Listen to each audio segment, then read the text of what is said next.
Hi ನಮಸ್ಕಾರ ಎಲ್ರಿಗೂ. So after age of 30 ವುಮೆನ್ಸಲ್ಲಿ ಹೇರ್ ಫಾಲ್ ಆಗೋದು, ಸ್ಕಿನ್ ಡಲ್ ಆಗೋದು ಆ್ಯಂಡ್ ಬಾಡಿ ಪೇನ್ ಆಗೋದು, ತಲೆನೋವು, ಈ ಥರ ಡಿಫ್ರೆಂಟ್ ಪ್ರಾಬ್ಲಮ್ಸನ್ನು ಫೇಸ್ ಮಾಡ್ತಾ ಇರ್ತಾರೆ.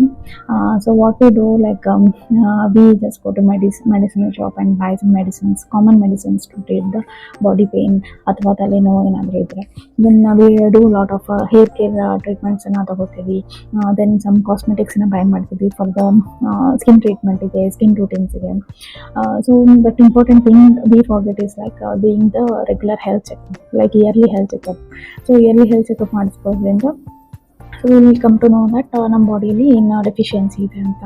ಸೊ ಲೈಕ್ ಶುಗರ್ ಲೆವೆಲ್ ಆಗಿರ್ಬೋದು, ಥೈರಾಯ್ಡ್, PCOD ಟೆಸ್ಟು, ಅಥವಾ ಲೈಕ್ ಕೊಲೆಸ್ಟ್ರಾಲ್ ಟೆಸ್ಟು, ಈ ಥರ ಡಿಫ್ರೆಂಟ್ ಟೆಸ್ಟಸ್ ಇರುತ್ತೆ. ಅದನ್ನು ಟೆಸ್ಟ್ ತಗೊಳ್ಳೋದ್ರಿಂದ will come to know that we can understand our body and accordingly ಅದಕ್ಕೆ ಟ್ರೀಟ್ ಮಾಡೋದ್ರಿಂದ ಇಂಟರ್ನಲ್ಲಿ ಬಾಡಿಗೆ ಹೆಲ್ಪ್ ಆಗುತ್ತೆ and that will definitely reflect outside also. And don't think it is as a expense, think it is as a investment, because health is wealth. Thank you.